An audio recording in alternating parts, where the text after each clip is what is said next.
हाँ, तो सभी बच्चे अपनी कक्षा में आ चुके हैं? बहुत अच्छी बात।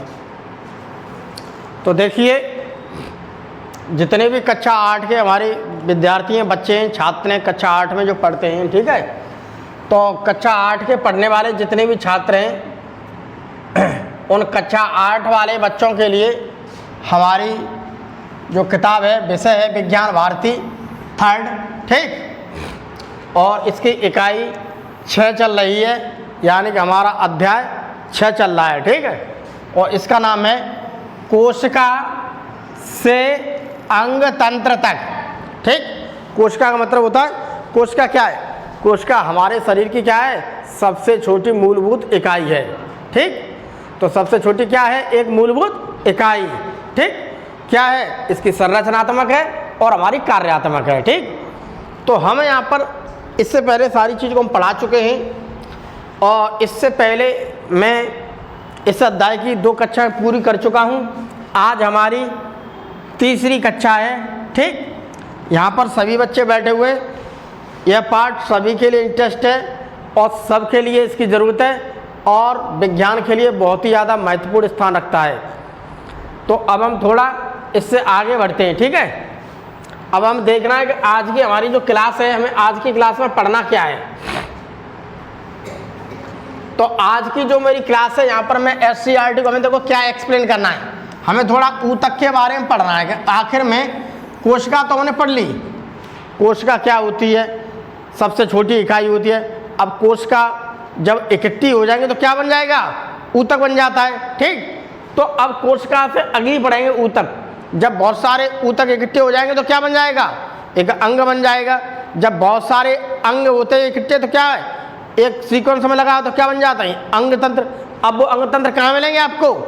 किसी न किसी के शरीर में, ठीक, एक इंडिविजुअल बन जाता है। तो हमें कोशिका से अब थोड़ा ऊपर चढ़ गए, तो कोशिका से कुछ ऊपर चढ़ गए तो उन्हें हम क्या कहते हैं? ऊतक। तो थोड़ा इसके बारे में हम कैसा समझेंगे कि ऊतक क्या होता है, ठीक है, जिससे हम इंग्लिश में टिश्यू बोलते हैं। उसके अलावा जो भी कुछ ऊतक होते हैं उसके हम प्रकार को देखेंगे कि आखिर में ऊतक कैसे होते हैं, कितने प्रकार के होते हैं, ठीक। उसके अलावा हम कुछ ऊतकों का यहाँ पर वर्णन करेंगे। ये हमारे प्रविभाजी ऊतक हैं जो कि हमारे पादप ऊतक होते हैं, पौधों में मिलने वाले हैं, और ये दोनों ऊतक क्या हैं? पौधों में मिलने वाले। तो आज की हम क्लास में ऊतक के बारे में थोड़ा परिचय पढ़ेंगे, उसके प्रकार पढ़ेंगे, और प्रकार में आज हम पादप में यानी कि जो पेड़ पौधे होते हैं उस पेड़ पौधों में पाए जाने वाले ऊतक का आज हम वर्णन करेंगे। इससे अगली कक्षा में जो जंतुओं में पाए जाने वाले ऊतक हैं उसे हम अगली कक्षा में समझेंगे, ठीक। आज हमें क्या समझना है? आज हमें केवल इतना ही समझना है, ठीक। तो सभी बच्चे इधर डिजिटल बोर्ड की तरफ अपना ध्यान आकर्षित करें और उसे बोल रहा हूँ उसे पहले मेरे ध्यान से समझें। तो अपनी अपनी जो किताब है उस किताब का आप टॉपिक देख लीजिए ऊतक, और किताब को कर दीजिए एक तरह की बंद, ठीक। यहाँ पर मैं बताऊँगा, इसे समझो, ठीक, फिर घर जाके पढ़ना, तब समझ में आएगा सब कुछ, ठीक। तो सबसे पहले हम देखते हैं कि ऊतक को देखते हैं कि ऊतक के बारे में हम पढ़ रहे हैं, तो हम पहले ऊतक के देखते हैं ऊतक आखिर में है क्या। तो हमें देखिए, ये बात हम पहली कक्षा से ये बात पढ़ा रहे हैं कि जितने भी सजीव होते हैं जो सांस लेते हैं, चाहे वो बहुत छोटा है जिसे हम आँख से नहीं देख सकते, और एक ऐसे जीव हैं जिन्हें हम आँख से भी देख सकते हैं। तो हम किसी भी जीव के बारे में बात कर रहे हैं, तो जो जीव ऐसे हैं जिसे आँख से नहीं देख सकते, उनका भी शरीर किससे बना है? कोशिकाओं से। उसका भी शरीर किससे बना है? कोशिका। और जो बड़े होते हैं उनका भी शरीर किससे बना है? तो हम यहाँ पर ये कहते हैं कि हमारी पृथ्वी पर जितने भी सजीव पाए जाते हैं, सजीव उसे कहते हैं जिसके अंदर में जान हो, जो सांस लेता है, जो खाना खाता है, जो बहुत सारे काम करता है, ठीक। तो हम ये कह सकते हैं कि सजीव वो होता है जो क्या है? एक जिंदा है, ठीक। तो उनका शरीर किसका बना होता है?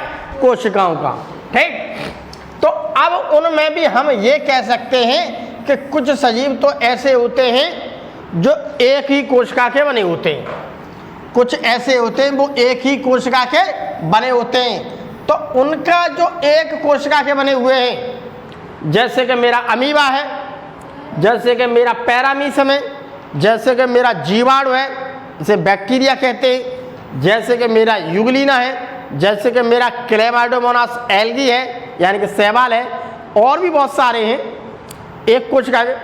तो जो हम सांस लेते हैं ये भी सांस लेगा, हम खाते हैं ये भी खाते हैं। तो इतना फर्क है, ये इतना छोटे बहुत छोटे। जब ये बहुत छोटे हैं तो ये समझ लीजिए कि हमारी पृथ्वी की अगर हम बात करते हैं अब से करोड़ों साल पहले की, तो धीमे धीमे जब पृथ्वी का विकास हुआ तो सबसे पहले यही पृथ्वी पर बनना स्टार्ट हुए। आदमी नहीं बना डायरेक्ट, आदमी तो कितने करोड़ों साल के बाद बनाए। जैसे कल मैंने अध्याय पढ़ाया था प्लांट्स के बारे में, धीमे धीमे प्लांट्स क्या उद्गम हुआ, तो उसी प्रकार से बता रहा हूँ। यहाँ पर क्या है, पृथ्वी पर धीमे धीमे धीमे धीमे यहीं से देखो क्या जीवन की उत्पत्ति होती गई। तो हम ये कह सकते हैं इनके शरीर में वो सारी क्रियाएं होती हैं जो हमारे शरीर में होती हैं, ठीक। तो जैविक क्रियाएं जैसे क्या, श्वसन, पाचन, उत्सर्जन, जनन, वृद्धि आदि, ये सारी क्रियाएं हमारे शरीर में भी देखने के लिए मिलती हैं। श्वसन, हम सांस लेते हैं, हम सांस नहीं लेंगे तो मर जाएंगे, इसे नहीं मिली तो ये भी मर जाएगा। पाचन, हम कोई भी चीज़ खाते हैं तो शरीर में उसका पचना जरूरी है, अगर वो चीज़ नहीं पच रही है तो धीमे धीमे वो व्यक्ति मर जाएगा, वो जीव मर जाएगा। तो बहुत से लोग ऐसे हो तो खाना खाते हैं उनके शरीर में पचता नहीं है और वो बार बार परेशान हो जाते हैं, उन्हें दवा लेनी पड़ती है। तो हम किसी चीज़ को खा रहे हैं तो हमारे शरीर में उसका पाचन क्या है, बहुत ज़रूरी है, समझ में आई। तो ये भी कोई चीज़ खा रहे हैं तो यहाँ भी इनके लिए क्या है, पाचन क्या है, बहुत ज़रूरी। दूसरी बात उत्सर्जन, उत्सर्जन का मतलब है जो भी चीज़ हमने खाई है उससे बढ़िया बढ़िया चीज़ है वो तो हमारे शरीर ने ले ली, वो जो खराब है उसे क्या कर देते, वो बाहर निकाल देते हैं। ये भी चीज़ खाएगा बढ़िया बढ़िया, अंदर ले लेगा, जो खराब है उसे अपनी बॉडी से बाहर निकाल देगा। जनन, जनन का मतलब क्या होता है, 1 से 2, 2 से 3, 3 से 4, 4 से 5, अपनी संख्या बढ़ाते जाएंगे। ये सभी जीवों का एक गुण होता है, जनन की कैपेसिटी सबके अंदर होती है, ठीक। वृद्धि, वृद्धि का मतलब कोई चीज़ छोटी है तो धीमे धीमे बड़ी होती जाएगी। अंडा छोटा है, जब वो हैचिंग हो जाती है उसमें तो छोटा सा बच्चा निकलता है, धीमे धीमे वृद्धि करते करते क्या बहुत बड़ी मुर्गी बन जाती है। तो छोटा है, छोटे से क्या वृद्धि का मतलब क्या है, बढ़ने लगेगा, वृद्धि करता रहेगा, ठीक है। तो यहाँ पर ये सारा काम एक ही कोशिका में हो रहा है, किसमें हो रहा है, एक ही कोशिका में। तो यहाँ पर ये काम हो रहा है भैया एक ही कोशिका में, ठीक। अब आगे जाओ, अब ऐसे जीव भी हैं। अब ये जीव कब पृथ्वी पर आए, बहुत दिनों बाद। पहले ये वाले जीव आए, एक है, इसके अलावा कुछ ऐसे जीव आए इनके बाद जिनमें कुछ थोड़ी थोड़ी कोशिकाएं थी, फिर थोड़ा और डेवलप हुआ। तो धीमे धीमे आज हम यहाँ पर स्टेज पर, ये तुम्हें दिख रहे जीव, ये दिख रहे हैं, ये एडवांस हैं, ये बाद में आए हैं करोड़ों, यहाँ से यहाँ तक आने में करोड़ों साल लग गए हैं, ठीक। तो हम इस पृथ्वी पर बात करते हैं, पृथ्वी पर शुरुआती दौर ये रहा, यहाँ से यहाँ तक आने में करोड़ों वर्ष लग गए, करोड़ों वर्ष में आकर के यहाँ आए। तो यहाँ पर हम कह सकते हैं यहाँ पर क्या है, यहाँ पर बहुत सारी कोशिकाएं हैं, बहुत सारी कोशिकाएं से मिलकर क्या बना है हमारा शरीर। जब ऊंची क्लास में पहुँचोगे तब इसके बारे में तुम्हें सारी जानकारी मिलेगी, ठीक है। अब समझते हैं, अब यहाँ पर देखते हैं जितने बड़े बड़े दिख रहे हैं ये ऐसे जीव हैं, इसे हम आसानी से आँख से देख सकते हैं, सब देख सकते हैं आँख से, वो ऐसे उसे हम आँख से नहीं देख सकते। तो आँख से देख सकते हैं तो इसका मतलब क्या है, ये इसमें बहुत ज़्यादा क्या है कोशिकाओं की संख्या, ठीक। आप वहाँ पर एक दाना डाल दिए गेहूं का, तो हम यहाँ से देखेंगे तो मुझे एक दाना गेहूं का यहाँ से नहीं दिखाई देगा। अगर बहुत सारे दाने एक कोठरी भर करके वहाँ डाल दूँ तो मैं यहाँ से देखूँ तो मुझे वो दाने दिखाई दे जाएंगे, ठीक है। तो ठीक इसी प्रकार से ये क्या है, एक दाने के रूप में बहुत छोटे होते हमें दिखाई नहीं देते। यहाँ पर क्या है, वे बहुत सारे जो दाने हैं इकट्ठे होकर के क्या एक अलग संरचना बना रही है उन्होंने, ठीक, जिससे हम दूर से आसानी से देख सकते हैं। तो यहाँ भी आपको क्या पाचन मिलेगा, श्वसन मिलेगा, उत्सर्ज मिलेगा, जनन। तो ये सारी चीज़ मुझे यहाँ भी मिल रही है और ये सारी चीज़ मुझे यहाँ भी मिल रही है। तो ये सभी कार्य कोशिकाओं के समूहों द्वारा होते हैं। अब ये सारे कार्य यहाँ पर हम देखेंगे, यहाँ तो एक ही कोशिका कर रही है, ये केवल एक ही कोशिका का बना हुआ है, अकेली एक ही कोशिका है, वही सारे काम कर रही है। यहाँ पर ये दिख रहे हैं जीव, यहाँ पर क्या है, बहुत सारी कोशिकाएं हैं, तो यहाँ पर भी यही काम हो रहा है, पाचन। तो यहाँ पर कौन कर रहा है, यहाँ पर बहुत सारी कोशिकाएं कर रही हैं, यहाँ बहुत सारी कोशिकाएं कर रही हैं, यानी कि असंख्य कोशिकाएं, इन्हें हम गिन नहीं सकते, करोड़ों खरबों अरबों, ठीक है यहाँ पर, इन्हें हम गिन नहीं सकते, बहुत ज़्यादा हैं। यहाँ पर सारी कोशिकाएं मिलकर के काम कर रही हैं, यहाँ केवल एक ही काम कर रही है। ठीक, अब हम थोड़ा आगे बढ़ते हैं। अब हम यहाँ पर थोड़ा आगे बढ़ते हैं, तो अब हम देखते हैं बहुकोशिकीय जीव। बहुकोशिकीय जीव वो होते हैं जिनमें बहुत ज़्यादा कोशिकाएं मिलती हैं। बहु का मतलब होता है बहुत कोशिकाएं। ऐसे जीव जिनमें बहुत कोशिकाएं मिलती हैं उसे हम कहते हैं बहुकोशिकीय। ठीक है, जीवों में विशेष कार्य समूहों में होते हैं, यहाँ समूहों द्वारा होंगे काम। अब देखते हैं, अब गौर से देखिए, मान लीजिए कि ये क्या है, एक कौन है ये, तो मनुष्य है। तो मनुष्य को आप गौर से देखिए, गौर से दिख रहा है मनुष्य। अब इस मनुष्य को देखिए, मसल्स को देखिए, ये दिख रही है आपको मसल्स, कहते नहीं है वो बहुत ज़्यादा जिम करते करते बहुत ज़्यादा बॉडी सी बना लेता है, तुमने देखा है, देखा है तुमने, ये है, इसे कहते हैं मसल, मसल बनाना। ठीक, मसल बनाना। अब हम इसे देखेंगे, मसल को, इसे मसल को देखेंगे, ये मसल है, इसे हम अगर यहाँ से थोड़ा काट देते हैं, इससे मांस का टुकड़ा निकाल रहा हूँ काट करके मैं, यहाँ से मैंने यहाँ से थोड़ा सा मांस का टुकड़ा काटा, यहाँ से क्या किया मैंने, यहाँ से क्या किया मैंने यहाँ से मांस का टुकड़ा काटा, वहाँ से मैंने मांस का टुकड़ा काट करके और मैं यहाँ पर सूक्ष्मदर्शी से देख रहा हूँ, तो मुझे वहाँ पर ऐसी संरचनाएं दिखाई देती हैं। ऐसी संरचना कहाँ मिलेंगी, मांस में। जो लोग मांस खाते होंगे तो उसके में हम देखते हैं, तो उसे हम क्या कहते हैं, एक बोल्टी जैसा पीस होता है, इसके अंदर क्या है, हम उससे देखते हैं, तोड़ कर जब मांस पक जाता है तो उसमें इस प्रकार की रचना है। तो ये क्या है, मसल सेल। ये कैसी मिलेंगी, लंबी लंबी मिलेंगी। ठीक है, ये है मेरे पास मांस, इसे मैंने सूक्ष्मदर्शी से तोड़ा, इसे सूक्ष्मदर्शी से मैंने यहाँ पर देखा स्लाइड पर रख करके, तो मुझे ऐसी ऐसी दिख रही हैं। ठीक, मांस के पीस में, तो वो कैसी होती हैं, ऐसी दिख रही है तुम्हें, लंबी लंबी, इधर देखिए लंबी लंबी दिख रही हैं। ये है एक कोशिका। अब जब मैं उसे मांस के जब टुकड़े को देखते हैं तो उसे हम देखेंगे बहुत ज़्यादा तेज फाड़ के, उसमें बहुत सारी निकलती हैं। तो ये क्या है, बहुत सारी मिली हुई हैं। तो मांस को अगर हम देखते हैं, किसी के भी मांस को, ऐसा जीव जिसके अंदर बहुत ज़्यादा सेल्स होती हैं, बड़ी सेल्स होती हैं, उसके मांस के टुकड़े को अगर मैं सूक्ष्मदर्शी से देखूंगा तो मुझे ऐसी ही संरचना दिखती है। ये है मांस की, इन संरचनाओं से मिलकर के क्या बना है, मांस। क्या बना है, मांस बनाएगा ना, मांस समझ गए नहीं बात। मांस का मतलब मसल्स की बात कर रहा हूं, इसे कहते हैं मसल्स, मसल्स, पेशी। ठीक, पेशी, पेशी का मतलब क्या है, जैसे वो जिम ज़्यादा करने के लिए यहाँ पेशी सी बन जाती है, बहुत ज़्यादा देखिए ताकत है, आप काट के देखोगे तो यहाँ पर मिलेगा।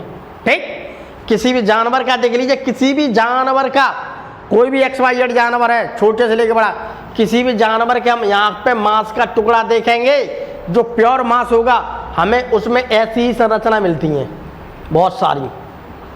ठीक, तो ऐसी संरचनाओं से मिलकर के क्या बनना है, मेरा मांस, मेरी पेशी बन रही है, इतना समझ लीजिए।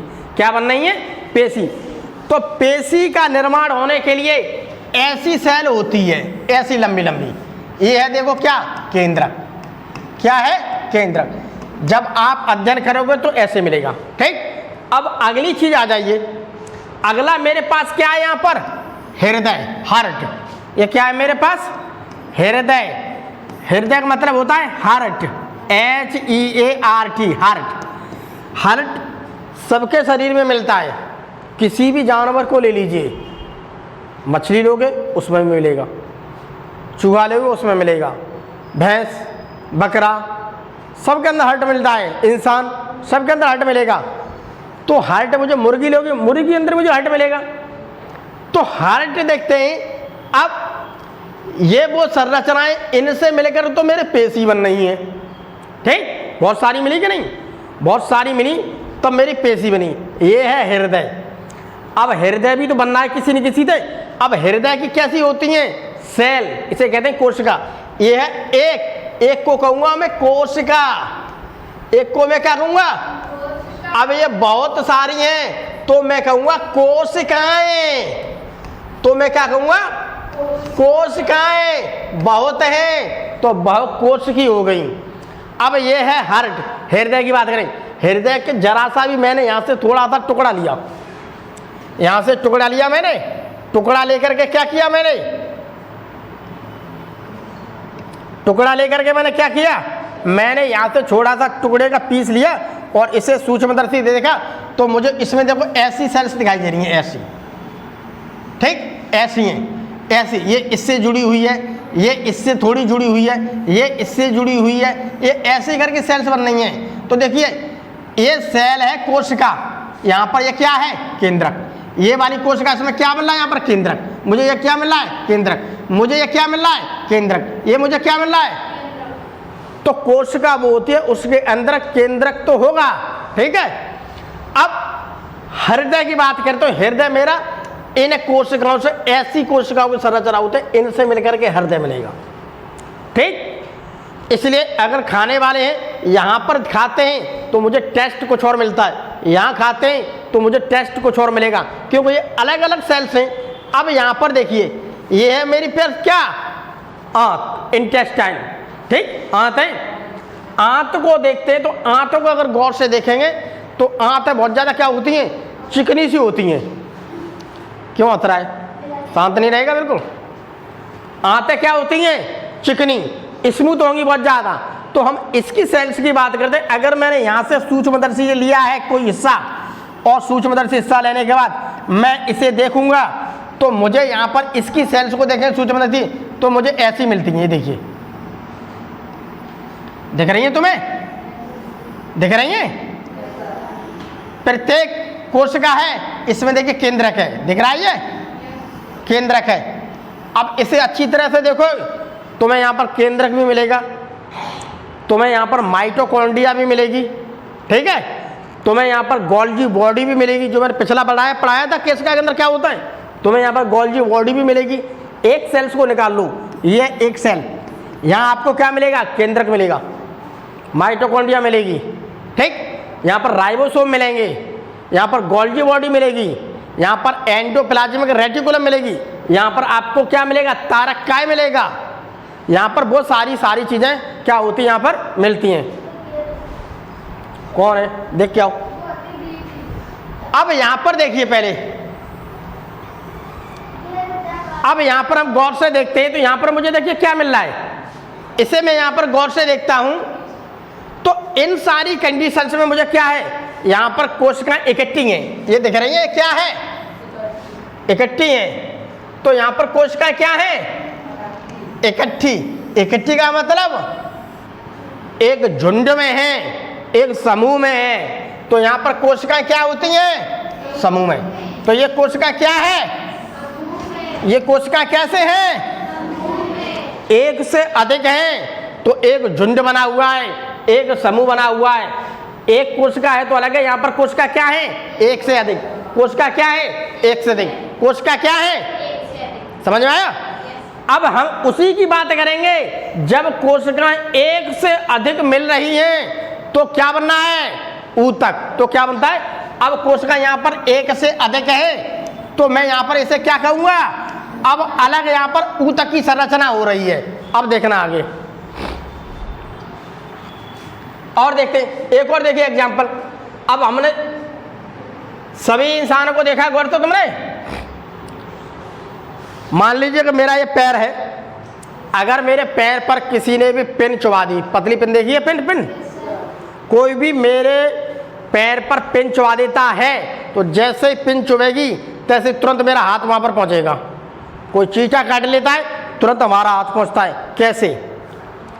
इंसान का या किसी का भी जो शरीर होता है उसके शरीर में जो दिमाग है, यहाँ दिमाग से लेकर के नीचे तक नसें फैली हुई हैं, कोशिकाएं फैली हुई हैं। कौन सी कोशिकाएं हैं?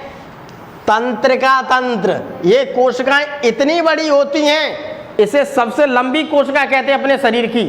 ये कोशिकाएं आपके सर से लेकर के पैर तक फैली हुई हैं।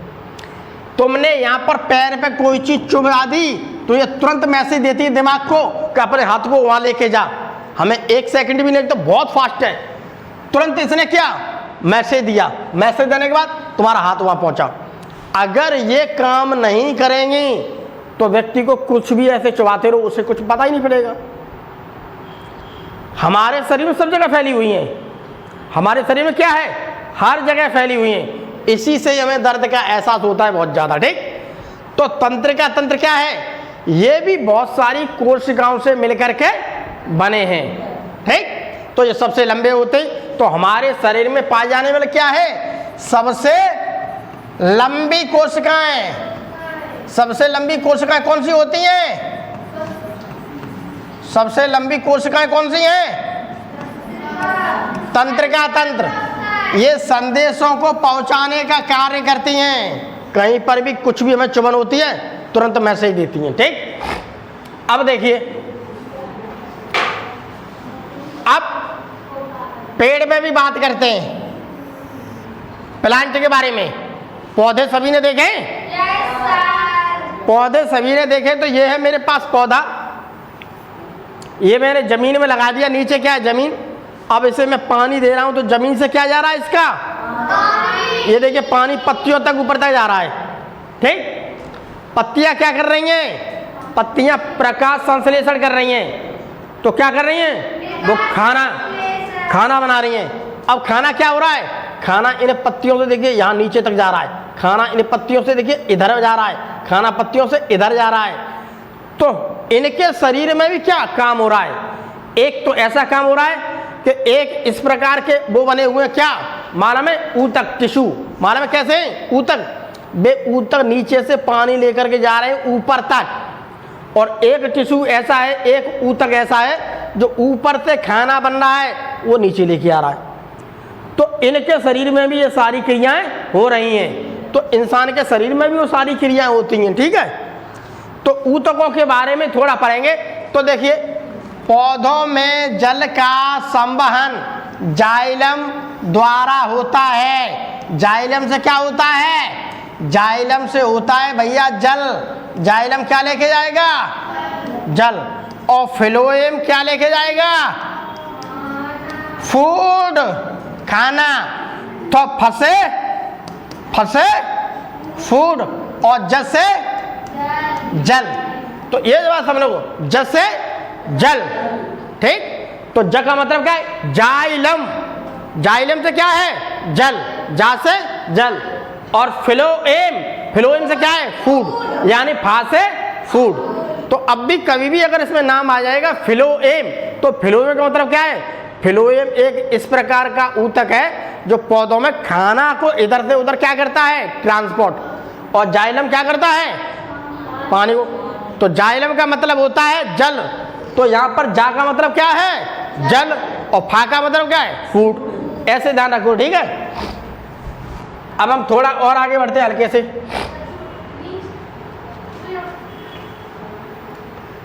अब देखिए थोड़ा और आगे बढ़ते हैं हम, थोड़ा आगे बढ़ते हैं। देखिए, कोशिकाओं का समूह जो रचना, कार्य, उत्पत्ति में समान हो ऊतक कहलाता है।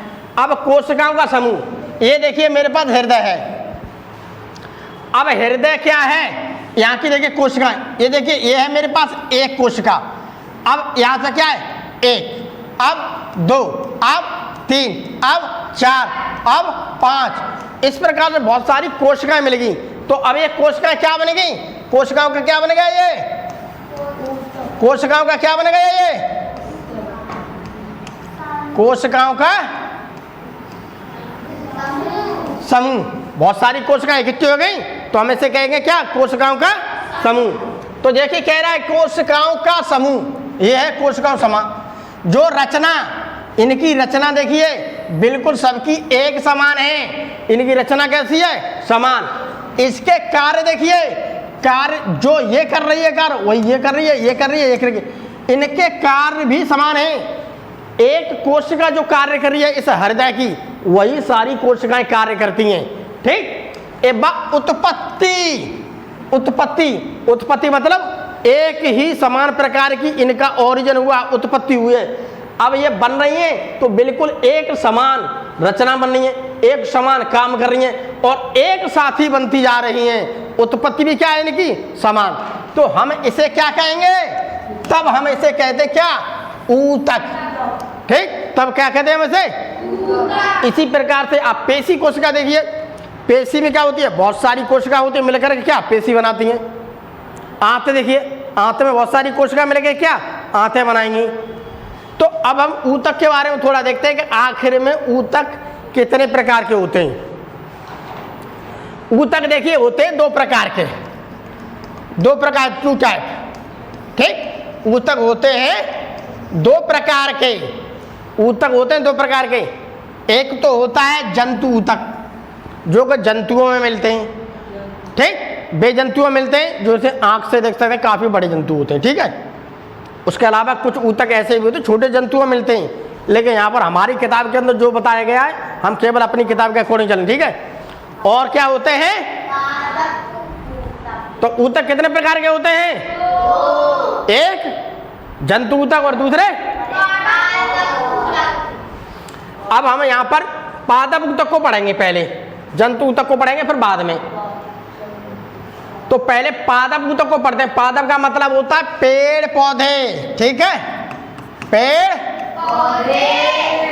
तो हम उन ऊतक की बात कर रहे हैं जो पेड़ पौधों में पाए जाते हैं। तो इनकी बात करते तो ये भी दो प्रकार के होते हैं। एक तो हुए प्रविभाजी ऊतक, ठीक, और दूसरे हुए स्थायी ऊतक। इतना ध्यान रखो। ठीक है। तो पौधों में पाए जाने वाले दो प्रकार के ऊतक होते हैं। एक होते हैं आपके प्रविभाजी और दूसरे क्या हैं? स्थायी ऊतक। ठीक है। स्थायी का मतलब परमानेंट। अब देखते हैं पहले प्रविभाजी को देखते हैं इसे। अब देखिए प्रविभाजी, ये मैंने ले ली प्रविभाजी पादप ऊतक के बारे में। ठीक है। तो प्रविभाजी पादप ऊतक के बारे में बात करते हैं। तो देखिए क्या है? वे ऊतक जो पौधों में जीवन भर विभाजित होते रहते हैं। अब पौधे की बात करते हैं तो पौधा तुमने देखा है? अगर हम पौधे को देखें तो पौधे भले ही 10 साल का हो जाए, 20 साल का हो जाए, 40 साल का हो जाए, 50 साल का हो जाए, फिर भी पौधे को देखते हैं तो पौधे में क्या? पत्तियां नई नई बनती रहती हैं, पौधे की जड़ नीचे बढ़ती रहेगी। बहुत बड़े पीपल को आप देख लीजिए। ठीक है। बरगद को देख लीजिए, और भी बहुत पेड़ ऐसे हैं जिनकी लाइफ ज़्यादा है। लेकिन अगर हम इंसान की बात करते हैं तो मालूम है इंसान का क्या है? इंसान की एक 16 साल, 17 साल, 18, ज़्यादा ज़्यादा 20 साल की उम्र आ जाएगी। 20 साल के बाद इंसान नहीं बढ़ता है, सारी चीज़ उसकी बंद हो जाएंगी। अब वो कुछ नहीं कर सकता है। उससे कम उम्र है तो वो धीमे धीमे बढ़ता रहेगा। उसकी लंबाई बम्बाई सब कुछ बढ़ रहा कितना है? केवल ज़्यादा से ज़्यादा, वैसे तो 16 साल 17 साल तक होती है, ज़्यादा से ज़्यादा मान लो आप 20 साल तक। लेकिन पौधों के लिए ऐसा कुछ नहीं है, यहाँ पर कोई लिमिटेशन नहीं है। आप इंसान की बात कर लो, भैंस की बात कर लो, किसी भी जानवर की बात कर लो, तो किसी भी जानवर की अगर तुम बात करोगे तो उनके लिए क्या होती है? एक सीमा होती है। उस सीमा तक, उस साल तक ही वो केवल बढ़ सकते, उसके बाद बढ़ नहीं सकते। पौधों में नहीं। अब पौधों में देखते हैं वो कौन सी जगह जहाँ पर सबसे ज़्यादा बढ़ते हैं। तो जहाँ पर जो चीज़ बढ़ती है उसे हम क्या कहते हैं? प्रविभाजी। प्रविभाजी। अब ये कहाँ मिलते हैं? ऊपर लिखा है शाम और नीचे लिखा है मैंने राम। राम का मतलब होता है रूट एपिकल मेरिस्टेम। राम का मतलब आप आर से समझ लीजिए, आर से मतलब क्या है? रूट। आर से क्या है मतलब? रूट। आर से मतलब है रूट का, ठीक। रूट कहाँ मिलती है? नीचे। तो इसलिए मैंने इसे नीचे दर्शा दिया है, ये नीचे दर्शा दिया है। अब साम, साम का मतलब एस का मतलब क्या होता है? सूट। सूट एस का मतलब होता है सूट, ठीक है। सूट एपिकल मेरिस्टम, एपिकल का मतलब होता है ऊंचा सरा, बिल्कुल लास्ट वाला। तो यहाँ पर लास्ट वाला सरा इसका क्या मिल रहा है? पत्ती का देखिए यहाँ पर मिल रहा है, यहाँ पर, ठीक है, यहाँ मिल रहा है। तो हम अगर किसी भी पेड़ को गौर से देखते हैं तो जब पेड़ बढ़ता है तो सबसे ऊपरी क्या उसका निर्माण होता जाता है? किसका? पत्ती का। वहीं से पत्ती है, वहीं से कहते नहीं किल्ला फूट रहा है। किल्ला कहते हैं, क्या कहते हैं? जो किल्ला नैना दिखता है फूट रहा हुआ, उसी को हम क्या कहते हैं? Suit apical meristem.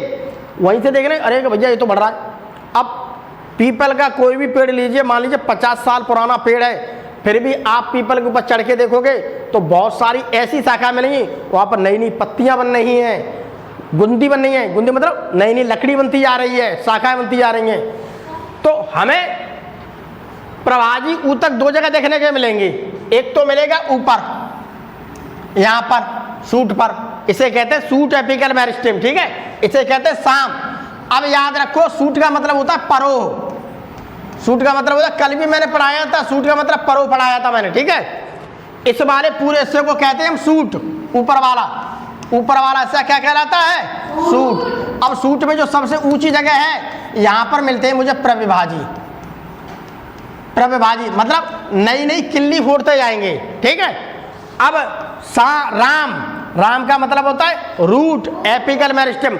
अब रूट का सबसे नीचे हिस्सा देख लो कहाँ है, ये है यहाँ पर, ठीक है। यहाँ पर नई नई जड़ आगे बढ़ती जाएगी। तो मुझे दो जगह प्रभाजी ऊतक मिलेंगे, एक तो मिलेंगे नीचे यहाँ जड़ पर बिल्कुल, और एक मिलेंगे मुझे यहाँ पर। तो मैं ये कह सकता हूँ राम नीचे रहता है, शाम ऊपर है। तो शाम का मतलब सूट, शाम का मतलब क्या है? सूट का मतलब जो हिस्सा ऊपर है पेड़ का, और राम का मतलब जो हिस्सा जमीन में नीचे जा रहा है सबसे। तो यहाँ पर मैंने इसी प्रकार से दर्शा दिया है, सूट को मैंने ऊपर कर दिया है और रूट को मैंने नीचे। तो अब हम यहाँ पर ये कह सकते हैं कि मुझे प्रभाजी ऊतक वहाँ मिलेंगे, जड़ में सबसे नीचे मिलेंगे जहाँ पर नई नई जड़ आगे बढ़ती जा रही है, और ऊपर कहाँ मिलेंगे? जहाँ पेड़ की नई नई क्या बनी है? शाखा बनती जा रही है, ठीक। इन दो जगह मिलता है। इतनी बात का ध्यान समझ आया तुम्हें? अब देखिए एक एक्टिविटी है जो हमारी किताब के अंदर दे रखी है, प्याज वाली। पहले से गौर से देखिए, सारी चीज लिखी हुई है। मैंने बाजार से प्याज खरीद के लाया, ठीक। तो प्याज खरीद के लाने के बाद मालूम क्या हुआ? हम उस प्याज को लेकर के आए तो क्या हुआ? मैंने कांच के 2 गिलास लिए, उस गिलास में मैंने क्या लिया? पानी। ये है मेरे पास कांच का गिलास या कोई कांच का बर्तन, मैंने यहाँ पर प्याज रखा, और एक है ये है यहाँ पर रखा। तो दोनों के अंदर मैंने क्या? पानी भर दिया, ऊपर से मैंने प्याज रख दी, ठीक। अब मैं उसे 1 दिन बाद, 2 दिन बाद, 3 दिन बाद देखता हूँ तो मुझे यहाँ पर प्याज मैंने रखी है, तो इसके बाद मैं देखता हूँ तो प्याज के नीचे क्या क्या हो रहा है? ये बढ़ रही है। तो जड़ क्या है? बढ़ रही है। तो मैंने ये करके देखा इसका प्रैक्टिकल अपने घर पर। तो इसका मतलब ये कि जड़ नीचे तक इसमें बढ़ रही है। इसका मतलब क्या है? प्याज को तो मैंने अलग निकाल दिया जमीन से, फिर भी ये पानी मिलने के बाद क्या बढ़ रही है। इसका मतलब क्या हुआ? यहाँ पर नीचे जड़ों पर क्या मिल रहा है मुझे? प्रविभाजी ऊतक। क्या मिला है मुझे? प्रविभाजी ऊतक। तो प्रविभाजी ऊतक देखिए यहाँ मिलेगा, यहाँ पर क्या हो रहा है? प्याज बढ़ रही है। अगर ये जमीन में गड़ी होगी तो और जाएगी ऊपर और बढ़ती जाएगी।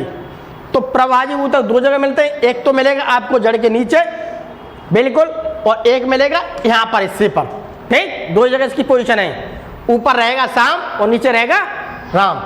ये देखिए पढ़ लिया एक्टिविटी में क्या लिखा है। आइए 2 कांच के जार लेते हैं, एक कांच का जार ये है, एक कांच का जार है, सब तुम्हारे SCERT में लिखा हुआ पूरा, और उसमें पानी भर देते हैं। यहाँ दोनों जगह में पानी भर दिया। अब 2 प्याज लेते हैं, एक 2 प्याज लेनी, ठीक है। और अलग अलग जारों पर एक एक करके प्याज रख देते हैं। एक प्याज मैंने वहां रख दी, एक यहाँ रख दी, ठीक है। 5 दिनों तक दोनों प्याजों के जड़ों की लंबाई मापते हैं। 5 दिन बाद देखा तो प्याज दोनों देख रहे हैं, तो प्याज की लंबाई क्या बढ़ रही है उसकी जड़ की। पहले दूसरे तीसरे दिनों में दोनों जारों के प्याज के मूल की लंबाई माप लेते हैं। मैंने प्याज को रखने से पहले मैंने माप ली कितनी है। अब 2 दिन बाद 3 दिन बाद मैंने देखा, मैंने फिर चेक कर ली इसकी लंबाई कितनी है इंची टेप से, ठीक है। अब मैंने 5 दिन के लिए फिर रख दिया, 6 दिन के लिए, 7 दिन के लिए, 8 दिन बाद मैंने फिर चेक किया तो मुझे लंबाई इनकी बढ़ती दिख रही है। इसका मतलब क्या है, यहाँ पर रूट एपिकल मेरिस्टेम जो है, रूट वाली जगह पर क्या प्रवाजी ऊतक अभी जिंदा हैं और वो अपना काम कर रहे हैं, ठीक है। तो इस प्रकार से उसके हम देखते हैं तो हम क्या है, यहाँ पर प्याज की जो लंबाई है उसकी जड़ की लंबाई क्या हो रही है, बढ़ती जा रही है।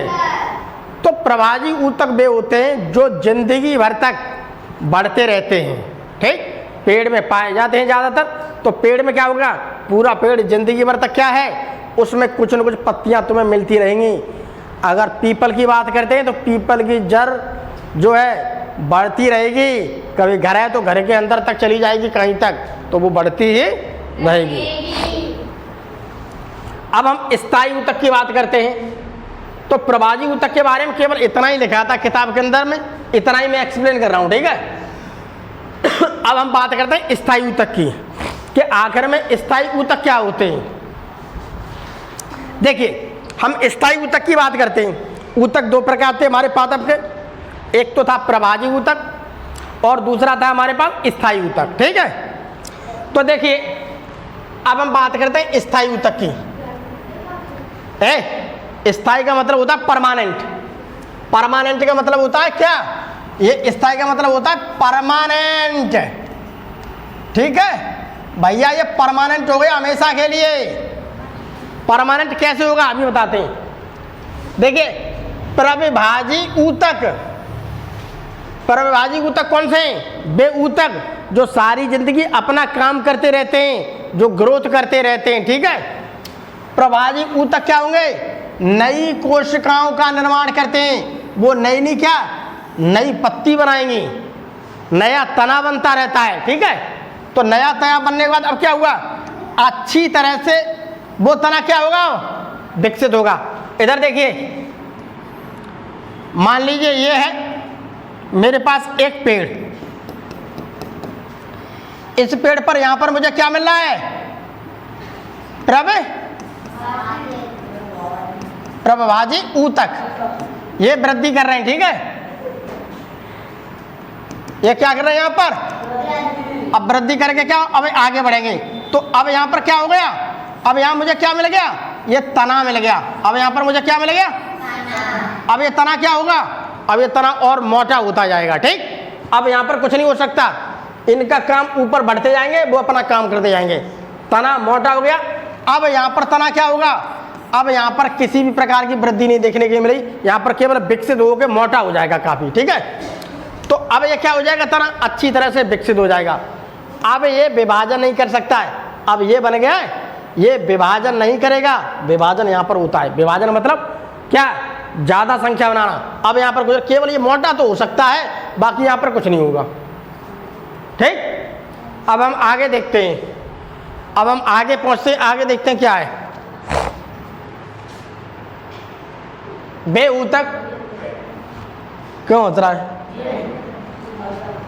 वे ऊतक जो पूरी तरह से विकसित हो चुके हैं और विभाजन की क्षमता खो चुके हैं, उन्हें स्थायी ऊतक कहा जाता है। ऐसे ऊतक जैसे मान लीजिएगा ये है मेरे पास पेड़, पेड़ पर ये बात करते हो, ये क्या है मेरे पास, स्थायी ऊतक। यहाँ पर स्थायी ऊतक मिल रहे हैं। अब क्या है, ये स्थायी हो गए, इसके ऊपर जो मिल रहे हैं ये अस्थायी हैं, धीमे धीमे वो स्थायी हो जाएंगे, ठीक है। तो ये क्या है मेरे पास, स्थायी ऊतक, ठीक है। तो इन्हीं को मैं क्या कहता हूं, स्थायी ऊतक। तो जो पूरी तरह से विकसित हो चुके हैं। अब स्थायी ऊतक को देखते हैं। स्थायी ऊतक देखिए 2 प्रकार के होते हैं, ये भी 2 प्रकार के होते हैं। ये भी कैसे होंगे, 2 प्रकार के होते हैं। देखना कौन गया है, देखिए ये भी दो प्रकार के होते हैं, एक तो है सरल ऊतक और एक क्या है, जटिल ऊतक। एक है सरल ऊतक और एक क्या है, जटिल ऊतक। अब हम देखते हैं ये दोनों ऊतक मिलकर के बढ़ते हुए पादप का गठन करते हैं। अब ये दोनों ऊतक मिलेंगे तो जो पेड़ है ना, उस पेड़ को क्या करेंगे, स्टेबल करेंगे, उस पेड़ को क्या आगे डेवलप विकसित करते जाएंगे ये दोनों, ठीक, जटिल ऊतक और सरल ऊतक। अब देखते हैं,